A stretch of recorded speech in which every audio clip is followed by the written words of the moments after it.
today we're going to investigate the trauma on this Plymouth engine. It's stuck.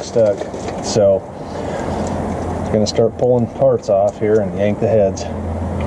See what we find. I guarantee it's not going to be good, but bear with me. Maybe we'll find something together. Hopefully it's fixable.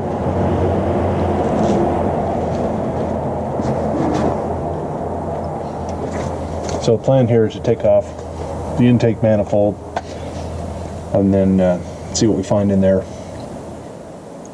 And then we're going to take off these valve covers. Yank the heads, see how bad the cylinders look, because I think this engine is stuck up top.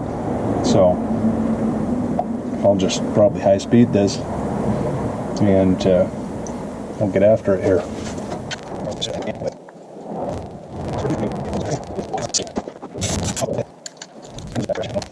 Okay, carburetor took forever to get off, and boy, you see this? What's that look like? That look like all the fresh grease I pumped into one of the cylinders trying to get through here. Now I checked and those valves were closed. Seemed like all the valves were closed, which is concerning. I don't know how that could be, but clearly one of them is not. And now we're full of grease. So, yummy. I'm gonna have to figure that out. But carburetor was super stubborn. It did not want to come off.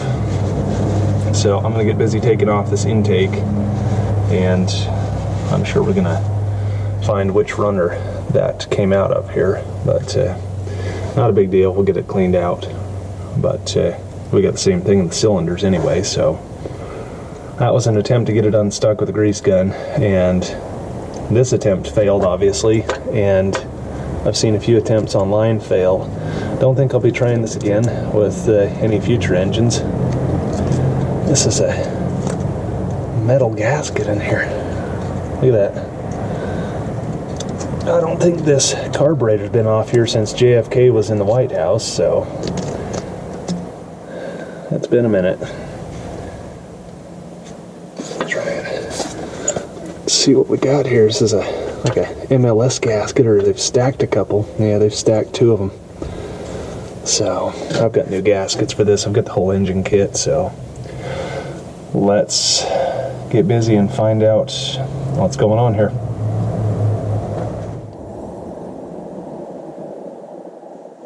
Okay, you might have noticed it's a little darker now. Hopefully you guys can see. I've got a bright flashlight on here. I've got the intake unbolted, so I'm going to go ahead and snake these bolts out of here, and they all should be the same length. I'm sure they are, but I'm just going to kind of keep track of them in order here. And in fact, why don't we just go get a piece of cardboard and just poke them through that way, keep track of these clips and stuff. Okay, fellers, here's how I like to do it. I'm probably going to try and see if I can put the head bolts in here too, just to keep them organized. I'm going to have to pull off these exhaust manifolds as well, which is probably not going to be fun. But anyway, here we go. 1, 2, 3, 4, 5, 6, 7, 8. So 2, 4, 5, 6, 7, and 8.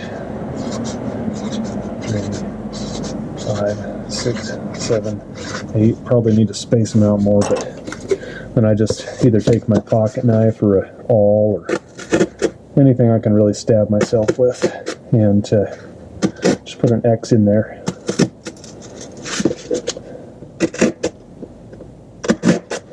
You know, so you take your bolt out, and then that holds onto it. You know, works pretty well.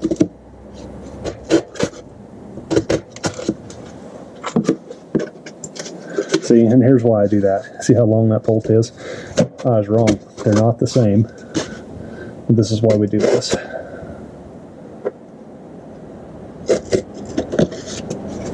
And just do them one by one. Eventually, you'll just have them all in the cardboard.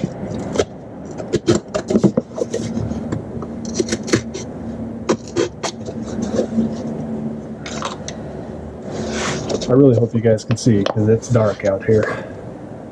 Ooh, look at that. Ooh boy, that is very stinky oil. It should be really interesting to see what happens when we pull this intake off.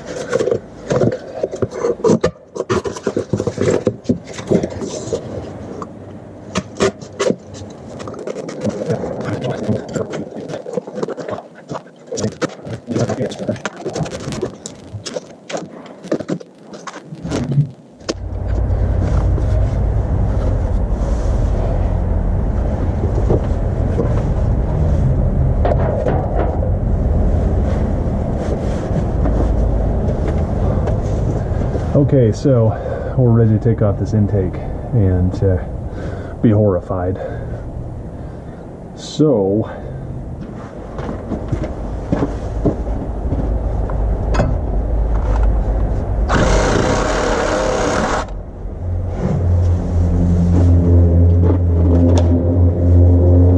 that is the original hose from 1958. She is hard as a rock.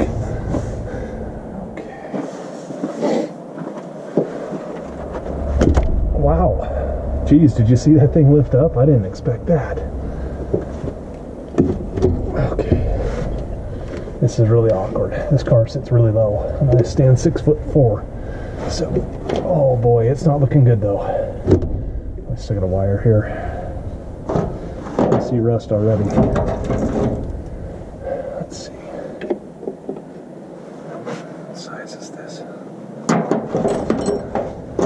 Yeah, we may be in for a full rebuild here.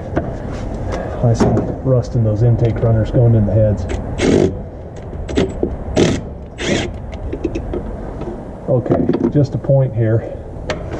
You know, take pictures of everything you do first, but if you take your bolts and put them back in the holes they came out of, you know, you're going to be so much better off in the long run. You won't lose things, and you won't be looking around for them, wondering how many of them you had. So let's get this off here and see what horrors lie beneath.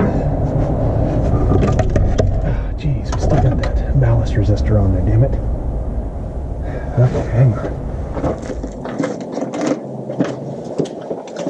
I forgot about that wire. I'm telling you what, fellers. She don't look good. I can't quite tell how bad it is yet, but it's bad. I apologize if this camera view is boring you half to death, but that's all I can do.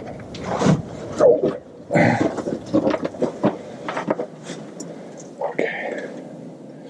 So, there we go. This is a heavy SOB. As you can see, this has had water sitting in these runners. I hope you can see anyway.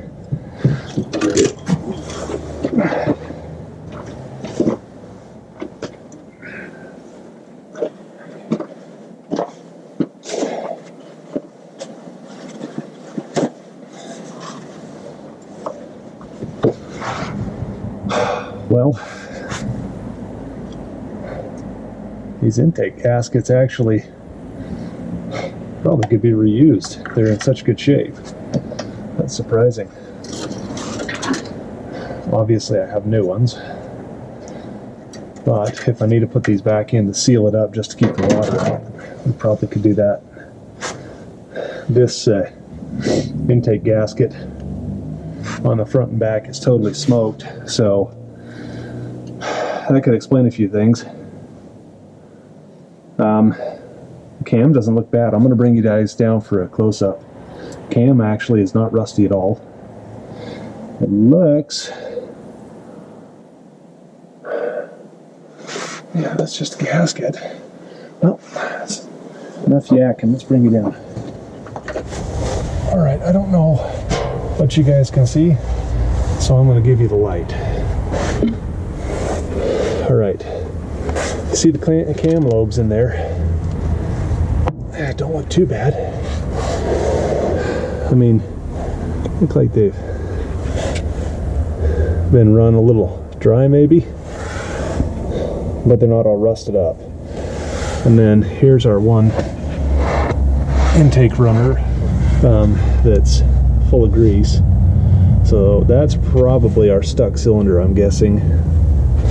Look at all this sludge. Look at that. Look at how that moves in there. That is gross. That's the old paraffin oil. So the nice thing about this oil is, if you look underneath here, a lot of times, if we don't lose this down inside the cam here, it protects that surface. So that's just very, very light surface rusting. But the old paraffin-based oil has a lot more wax in it. This new oil is absolute crap, unless you're running diesel. I actually had my lifter on my Jeep rub a hole through in just a few months because of the new oils, and everything was done properly. But you know, see, look at that. That is just gross. So I really hope you guys can see. I think my exposure is a little low on the GoPro, but that's what we're looking at. I don't know how much water's got down in these cylinders, but I can tell you one thing, the air box here is just totally rotten inside. And I think that's how the water got in.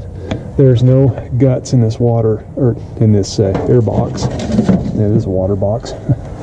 There's no guts in that air box anymore. So, trying to check out these tappets and stuff.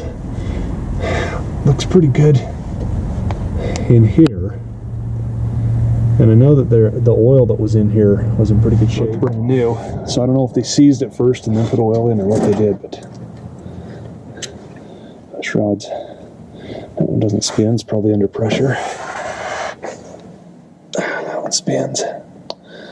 That one is under pressure, and that would explain why the grease came up through there. I checked all those valves beforehand, but it looks like that one's just slightly open. I don't like all this sludgy oil in here. I'd like to really clean this out, so I don't know. I probably need to vacuum this out again. Really, really, really don't like this stuff in here. That is just grody. I mean, look at that.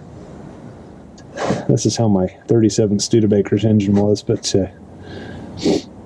that's how the old oils are. But you don't want a piece of that hard, chunky stuff breaking off and going down onto your cam. You know, and it could. So, I don't know. At the very least, it'd probably be a good idea to pull this motor and clean it. And, gosh, yuck.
Good, but you look down inside these intake runners, and oh man, that doesn't look good. Look in there, the valve stem, everything in there is just ate up. Now I can probably clean them up on the valve grinder and get that to work, but some of these are pretty bad.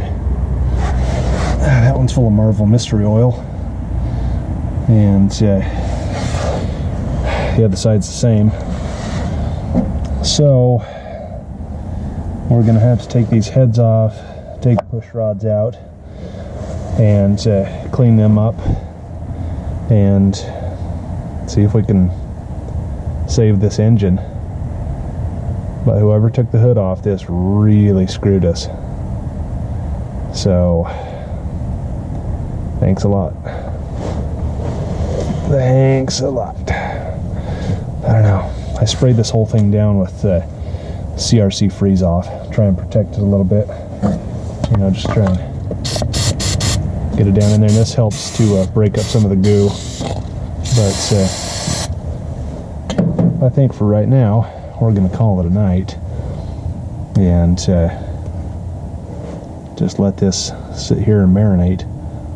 And when I take this out, I'll take out all those lifters and everything, clean them up, clean up the bores, and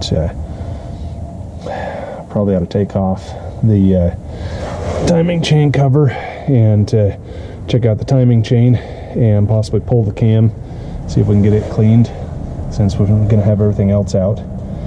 But yeah, what an idiot I am, huh?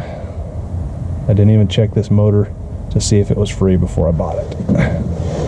But, you know, such is life. Well, I'll bring it back when we're taking the heads off. Okay, after several hours of struggle, I finally got the head off, and looky what we find in here.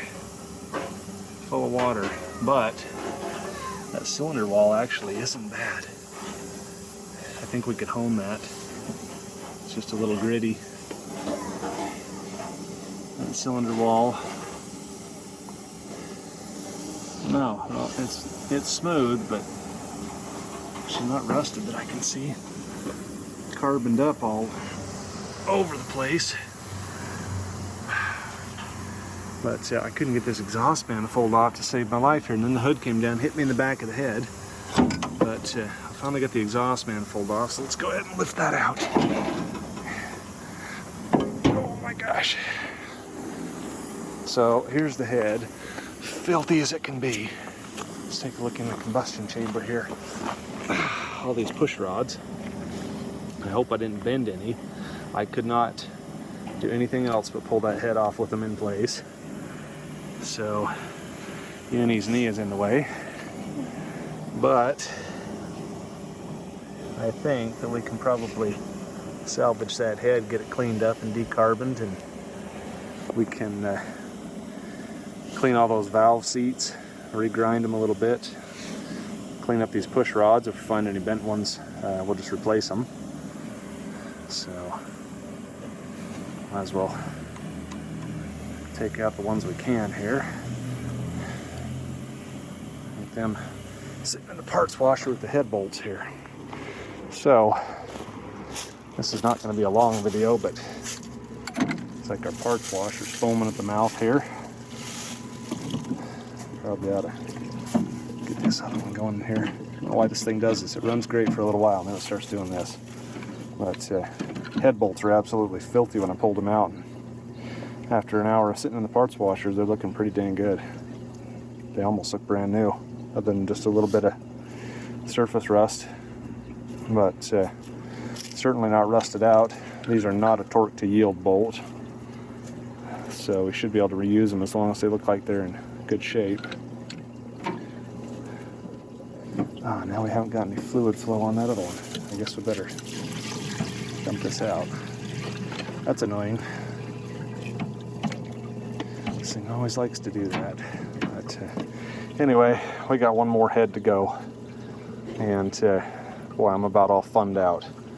So I'm not going to have much time for that this next week, but let's go take a look and see what else we can see on this head now that we've got her out. Yucky. But I think that'll all clean up. Head doesn't look warped initially. Head gasket wasn't leaking, so we'll put a machinist straight edge on there and see what's going on. All this carbon buildup here is on the outside of the gasket. Try not to let that go through there. I'd like to put this head into the parts washer. Most of that carbon's just popping right off with my fingernail, except for down here in the combustion chamber. So, what a freaking nightmare. But I think that Marvel Mystery Oil is what's helping it so much. As you can see, it's wet in there, and not all that's water.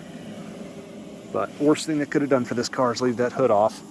As you can see, the gigantic tool mess out here just to get that one head off. So one thing I did notice too is there's condensation that's coming through where the hood ornament holes are at night. And so we're gonna have to make sure we cover up this motor now that's popped open, even though the hood's down. It hasn't been raining or snowing yet, and that's unusual, but you better count on it. And this engine's been cleaned up a lot here, but boy, she's leaking from every orifice possible. So at the bare minimum, we're gonna have to maybe hone the cylinders and re-ring it. I'd like maybe just to pull it out. We'll see where we get with it. Hi, Daddy. Hi, bud. You want to be on video too? And do a little dance? Make a little love? All right, now that we're done with the close of the clown, let's take a look at this head gasket. So, I don't see anywhere on this head gasket where it's been cut through. So that's a good sign. I would guess that this engine wasn't frozen up because it overheated. I'm guessing that it probably just got parked and then had the hood off and got stuck that way. But I think the stuck side is the driver's side. I don't think what I'm seeing over here is going to stick it as bad as it's stuck. So we're going to get that water vacuumed out and put some more oil on these cylinders and probably just use the freeze off for now, and then go ahead and pull this other head and see where we lost the rest of our push rods, if I lost any. I don't think no, maybe I didn't. Yeah, I don't think I lost any. So onward and upward, and yummy. Thanks for watching, guys. Like, comment, subscribe. This is Reaper signing out. Alright, so I'm starting to wonder if the problem is not the pistons at all, but the lifters, because I am finding almost every single lifter is stuck in its bore. So what I did is I warmed up these areas here, you know, the bosses, with a torch, and I'm going to very gently see if I can get underneath it, yeah, without dinging up the cam, and see if I can get these loose. I don't like doing this. See, that lifter is stuck. And I think that may be why the engine's stuck. But let's see if we can get that bar on here again, because I've got most of them freed up. And we'll see if those being off the cam gives us a little bit more advantage over this, and maybe allows us to turn that. So stand by. Crack my head. Okay, yeah, look down here. We've had critters inside this. There's, I call them squirrel nuts. Clear down inside there. So, can feel the ridge. It's not a horrible ridge. The cylinder's got some carbon buildup in it. So, this took forever to get this side off, and I could not get the exhaust manifold unbolted from here, so I had to unbolt it from the head and slide it back, and then I'll have to deal with those bolts later. But what a pain in the rear. And then I have people coming over asking me if I have another project. Criticize me. I just love it. So this piston's obviously very near top dead center, if not at top dead center. So that didn't help us at all.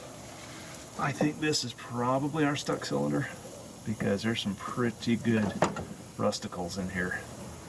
Other than those, the cylinder doesn't look horrible. It may be salvageable, but I think we just got water in here. So you can see that's what's coming off in there. That's carbon. So I don't know. Okay, here we go. That is grody.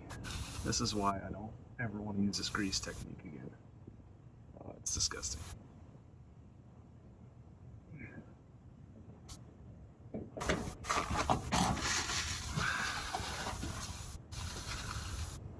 This motor is very carboned up. Our intake gaskets, you could tell, was leaking here and here. They were just totally smoked. And that could have been causing some other issues, causing it to run rich. People adjust the carburetor and they don't realize they got a gigantic vacuum leak. But I would suspect with the wear of the cylinders and everything too that she's probably got quite a few miles. But that's not a death sentence. And my goal on this car is not to totally do a full rebuild on the engine if possible. I'd like to clean it up and then put what it needs in there. I don't agree with the technique that a lot of machine shops these days use, a cookie cutter. Well, it needs everything. You know, they just want to spend your money for you. I don't agree with that. I think you need to assess each engine by its own merits. So, not saying that it's a bad thing to fully rebuild them, but it's not the goal of this car. I don't know if I'm keeping this car or not, or what I'm doing with it, so. Everybody seems to think I should sell everything I own. Irritates me a little bit, to tell you the truth.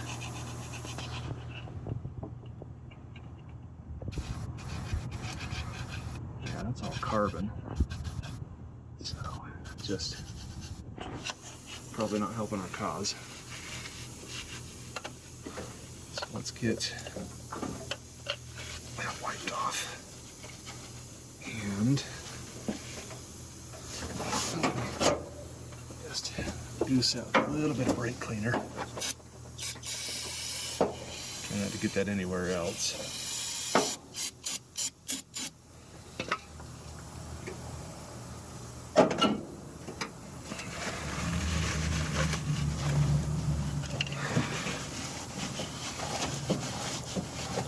Can't see on these pistons if they've been replaced at any point. Usually if you've got a bore that's in good shape, and you're only a few thousand set of specs, you can use the original pistons and get some oversized rings. That used to be very common. In fact, in the 30s, and for a long time, they used piston skirt expanders. My 37 has got some in it. And you know, that's how they used to do things. So there's your mark for getting your piston set to the front of the engine. It's just a little dimple. Good thing to look for when you're assembling. But I'm sure all you experts already know that.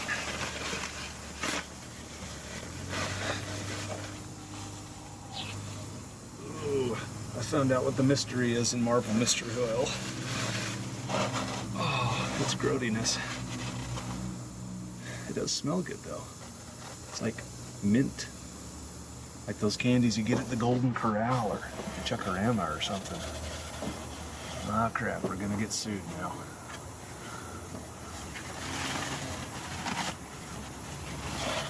Okay. So I'm assuming that's our stuck cylinder. Can't say for dead sure, but it looks pretty bad. I was thinking it was this cylinder, which is full of grease. You guys are gonna love this for the entertainment value. Let me see what I'm doing next.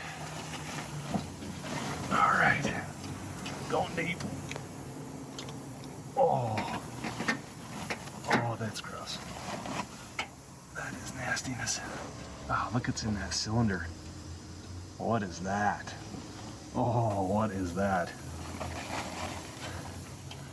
I'm sure glad that it had a healthy topping of grease on it to make it even more nasty. You know, it's soft, whatever it is. It's probably poop. I found that the flywheel ring gear has been urinated off on this last night. Oh yeah, there's a good ridge of carbon in here. All in all though, I'm not seeing anything in here that really worries me that bad. I can feel crap in here, but I don't know if you can tell, throw out poopy. A big old ball of poopy here, but it's all soft. I can scratch that off with my finger.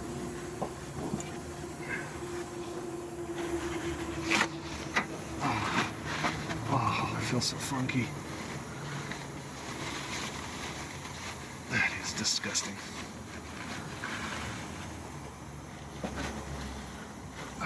This engine, I think, suffered from a chronic lack of oil changes.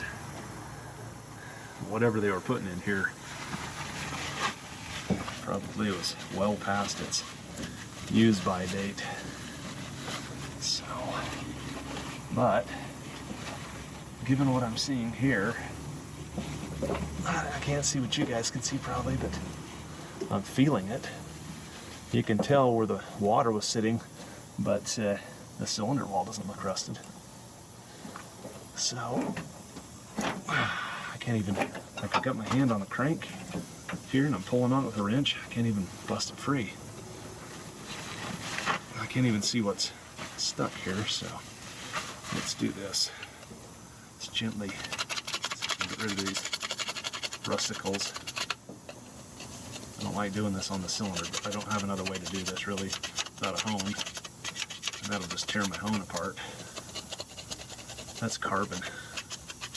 That's not even rust. Yeah, that's all carbon. So, this is not going to hurt the cylinder wall in the slightest. I don't care what you say. I'm not gouging the cylinder wall. And I would strongly suggest that you don't do this kind of stuff to them. But I can see, if you want to shine the camera in there, bring it over on an angle, I can see, zoom it in. I use the zoom, yeah. But if you look on this side, and that didn't scratch it at all. So what we need to do is do a little bit more cleaning in there and maybe run the hone through there. I hate doing that because I don't want to have that abrasive get down in there. I'd really rather remove the pistons before doing that. But you got to get them out first. And we'll have to clean this ridge. This cylinder barely even has a ridge. More on the thrust side. But you can zoom it out now. Got the ridge in here, just a touch. It's really not horrible. I think that this engine ran when it was parked. Now we've got the additional, water jacket goo build up in here, but we'll try and get that cleaned out as much as I can too. Not sure what I want to do about that just yet. I'd really rather tear this whole motor apart to clean it, and I might just do that and then see if honing this and maybe putting some new rings in will put her back to service. But this is a little bit more of a project than I was hoping for on this car, but I think the fact that the hood was off of it is what did it. It couldn't have helped it. I mean, the guy put a hubcap over the carburetor, but didn't really help. So let's see what's below the mystery. Yeah, I'm pretty dang sure this is our stuck cylinder here, because I can feel carbon build up at the bottom. So let me get a piece of wood here and tap on it, because I guarantee it's not coming free any other way. Okay boys, so I've been working solid for about 4 days or so. I sprayed the CRC freeze off inside these cylinders, and I was just messing around with this a minute ago, and you'll notice the mark on the crank here. This is our reference mark off of the timing point, and I thought I felt this move the other day after I freed those lifters. And I come out here and mess with this a minute ago, and I think that CRC freeze off has finally had a chance to do its magic. So we're gonna see if this will move. Now, watch our pistons in here. Let's see if it moves. Yes! Look at that. Look at that, boys. She's still tighter than a nun, but she's going. This motor's unstuck. And I can tell it was this piston right here that was stuck. There's a ridge in there, but guess what that ridge is? It's goo. Those cylinder walls just feel goopy. I mean, they're smooth, but they don't feel screwed up. So let's spray some more in there, and I'll wipe these cylinders a little bit, see if I can get some of the crud out. I blew myself up the other day, so don't do that. I was spraying the CRC freeze off on these lifters, and I waited, you know, a good 5 minutes or so, and heated up these lifter areas, you know, the bosses, several times, and got a few of them freed up. Decided to do the same thing over here. Didn't realize all those vapors had collected down the crankcase, and as soon as I hit that, boom! I wish I'd had that on video so you guys could see how stupid I am. Would have been entertaining for somebody. Yeah, I don't want to scratch the crap out of the cylinder wall with all this gunk. I think this engine was leaking internally and sucking oil, and you've got all that carbon buildup in there causing issues. I don't know how much you guys can see because of the sun glare, but maybe my lovely camera assistant can turn the flash on or something, and we'll see if we can get you a close-up down inside these bores.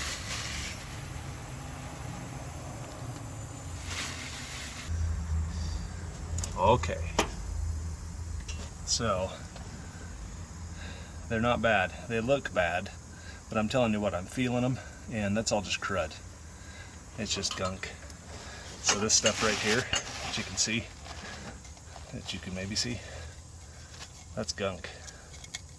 I can physically scrape it off with my fingernail. So let's continue spraying this with some CRC freeze off, and we'll see if we can get these to spin over a little bit better. I was going to pull this motor out today, and I don't know if I want to do that now. I still have to pull the transmission because the damn mice got in there and peed all over my flywheel and my clutch and everything, and actually ate the flywheel teeth off. So I have no way to engage the starter for part of that flywheel. If I do, it's going to get stuck. So let me get this sprayed real quick. Okay, this is very awkward. Of course, the bottle doesn't want to spray at this angle.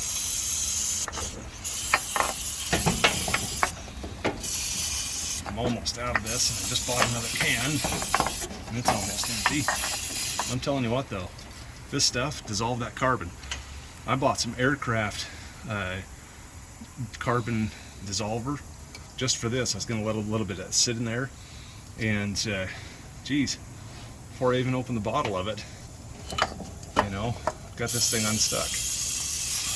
Now I still want to clean this all. I'll probably take it apart, but you know, because I don't want to run that crap through the engine.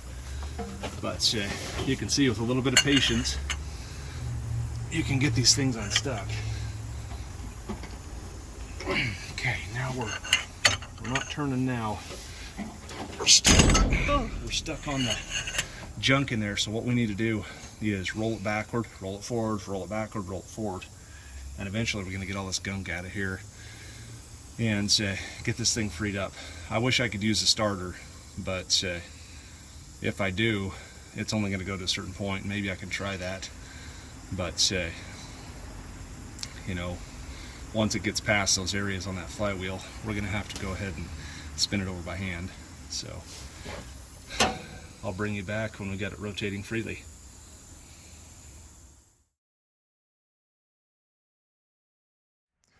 Okay, I wasn't going to film this either, but I've been working on the valves on the passenger side head for the Plymouth.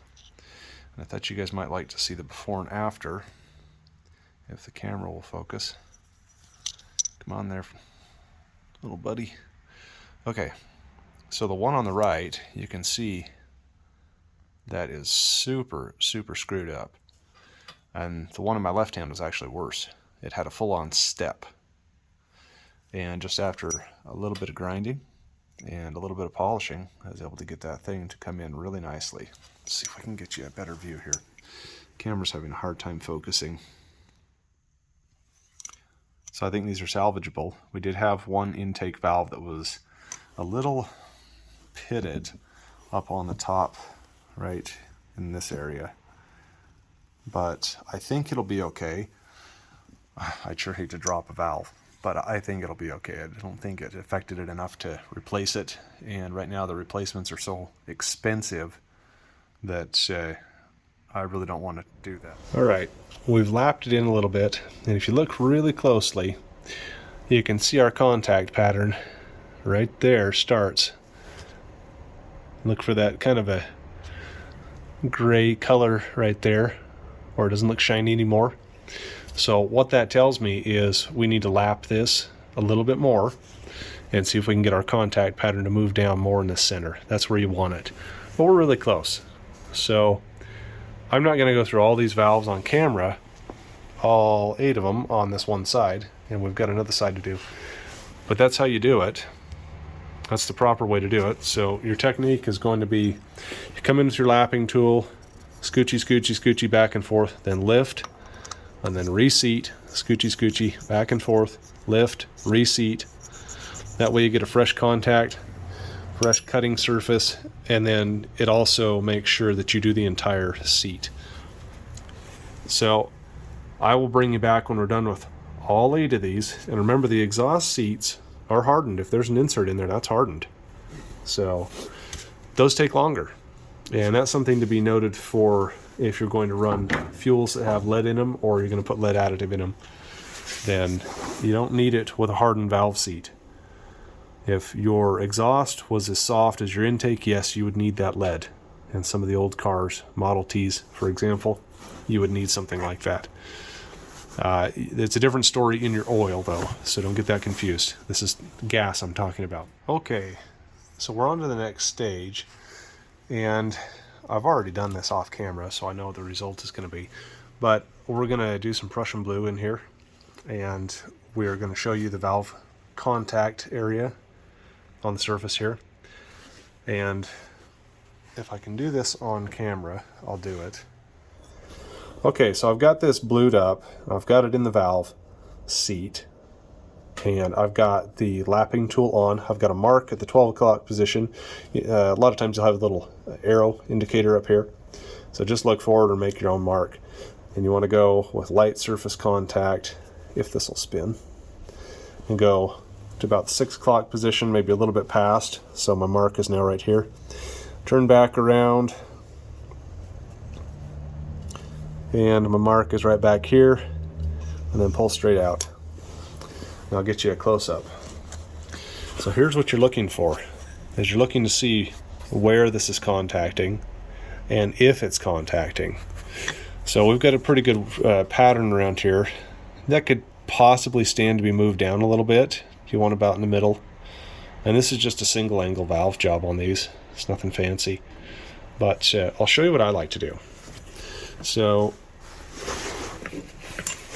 just in case you put too much Prussian blue on there, which is easy to do, I just wipe that out and do it again. So I get that index to 12 o'clock. You're not trying to slam that in there hard. You can see my mark here. Rotate it down a little bit past, back around. What this is doing is it's telling you where highs and lows are. Okay, and pull out. That's just a little faint on there, but if you look closely, you can see it. So our contact area, and I already knew this, I actually did 2 times before, it was a little bit more telling than that, but our contact area is just a touch light there. So normally you could lap that in. I don't even think I'm going to. I think I'm just going to use the machine and hit it a little bit, and we'll go back and check this again and see if that improves our contact pattern. Because using the stone on here, well, it's one of these stones. It really does a good job quickly. And I don't want to sit here and lap this all night. I'm trying to show you the stone here. Sorry about the camera work. But this one will go in there, and we'll just hit that again real quick. And it's left a really good finish on there. And I'm probably going to take the rocker, what do you call it? The rocker shaft off. And the way you do that on these old polys, this is a 277 poly, is to pull this pin here. The reason I want to do that is obviously to clean up the rocker shaft, but also we've got some broken springs in here, and if you look, that's going to let that ride out there off of the valve. Now this is upside down, of course, and all that, but you get the idea. It's supposed to hold that up against it, and with it being broken, it's not going to, and there's several that are broken, so I've got to find these. I've sent out a couple of emails and haven't got any responses yet, but that's got to be fixed. And that could have caused these valves to not be operating correctly for sure. I mean, you figure you're running off the side there, you know, who knows how far it was going in operation. I don't know. But if it got stuck out here, of course that would be riding. So we'll get that fixed, and I keep finding more and more crud. I haven't cleaned around this valve guide yet, but look at that. That is just nasty. And these don't have any seals on them. I'm not sure if they were supposed to or not. I was under the impression that they did, so I'm going to go look in the book and see what they say, and then also look in my kit and see if they actually sent them. Because all the kits that I've seen online have an intake side and an exhaust side, which I would assume that you should, so you don't suck oil down the exhaust and out, you know, through your exhaust pipe in the manifold. So anyway, we'll figure that out, but we are making good progress. Unfortunately, it snowed really hard for the last 2 days for the first time this year. Well, first time this winter. And I can't use the forklift to pull the engine out, so that's going to make things difficult. But we'll figure it out and see what we're going to do about getting that transmission out and getting that flywheel fixed. Stay tuned for more. I'm not sure where this video is going to end. I might just make it a 8,000 part video, because I don't know where this engine restoration, if you want to call it, or recondition is going to end up. But I am planning on putting bearings and rings in it. But I'd like to check a few things before I go and order at least the bearings, because bearings can get pretty expensive. The rings aren't too bad. They're about 30 bucks. So we shall see. But we've got to do more disassembly before I can really say for sure. Okay, so clearly seeing is believing. You can see I'm not fooling you. That's the first valve I showed you. This is the second valve out of the next cylinder. I don't know, that's cylinder number 4. It's passenger side. No, cylinder number 3. Anyway, at least I believe that's how this fires on this one. Anyway, I'm getting off track here. But this is just a few seconds on the wire wheel on the bench grinder. So you can see, well, maybe you can see, there's a little bit of damage and pitting on the face of this. That's no problem. It's because we've got the old Black & Decker valve shop, and we'll put it on here, clean that up, and we'll also do the head too. Do the valve seats, just lightly hit them. And you want to be careful on there and not do what I did in the previous video, because then you're going to end up having to have the machine shop put an insert in. Like a dummy, I wasn't paying attention and I used the wrong stone. So only cut your intakes and then only cut your exhaust. Don't do them both and go back and forth. Even if it's the same angle, it'll be a different stone. Just, you know, ask me how I know. So as you can see, before and after, valve grinder does a great job, and took off very little material. I thought it would take off a ton of material and I'd have to scrap these valves, but it didn't. So we're moving on. We've got a few more of these valves to take out, and we're going to be in really good shape. This head is mostly cleaned up. It's just got a little stuff sitting on here from sitting it on the table, so we'll get that all cleaned up. And then I'm going to take a straight edge across this. Got just a touch of pitting here. I don't think that's going to affect us. I don't think that that was affecting it before. I did have to stone down some of the surfaces on the intake side, I believe. There was some sort of a chattering mark on here. I don't know if you can see on camera, right across there. And I don't know what that's from. I think that probably was like that from the factory. It's all the way across in a straight line. So I just took a stone and flat stone, and lightly stoned her down. And we're just trying to knock the high spots off so that it doesn't interfere with the gasket sealing, because this is a critical gasket surface. Another thing to mention on this is, I don't know how many of you guys are familiar with how valve seals work, but this is an umbrella style, and this goes over the valve somewhat like this. And these are absolutely hard as a rock. And so my guess is they were sucking quite a lot of oil through the valve guides. So I think that's another reason this engine is so filthy inside and carboned up. I don't think it was rings at all.